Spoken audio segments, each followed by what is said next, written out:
Karibu kwenye Kuku Kienyeji Hustle. Hapa tunaanza na kuku mmoja na tunatengeneza kesho yenye mafanikio. Usisahau kusubscribe.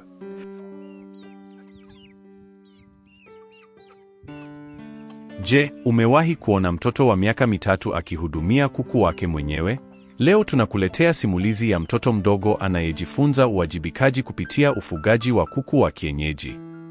Kila asubuhi jambo la kwanza analofanya ni kuwalisha kuku wake.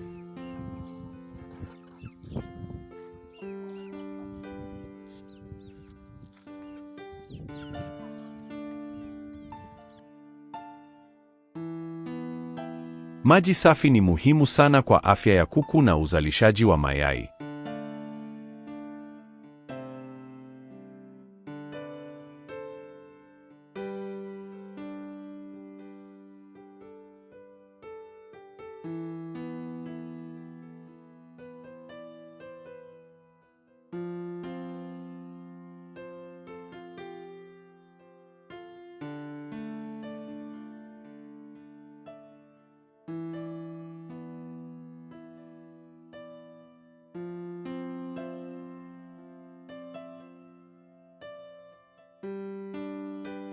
Baada ya kazi yake ya kuwahudumia kuku, sasa ni wakati wa kuona zawadi ya juhudi zake. Kila yai ni matokeo ya huduma nzuri anayowapa kuku wake.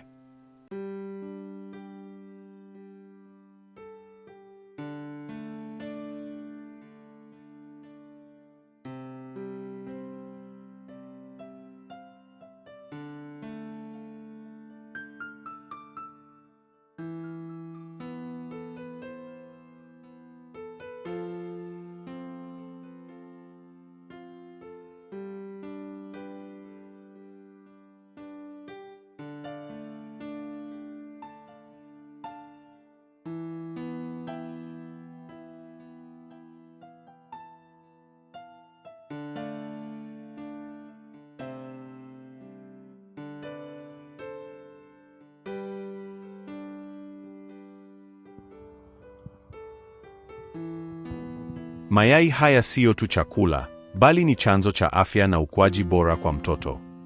Mayai ya kienyeji yana virutubisho muhimu vinavyosaidia ukuaji wa watoto. Kwa kula mayai ya kienyeji mara kwa mara, mtoto hupata protini, vitamini na madini muhimu kwa mwili. Kuwafundisha watoto majukumu madogo kama kuhudumia kuku huwajengea nidhamu, uwajibikaji na kupenda kazi tangu wakiwa wadogo. Kama umefurahia video hii, tuandikie kwenye maoni mtoto wako anapenda kufanya shughuli gani za nyumbani.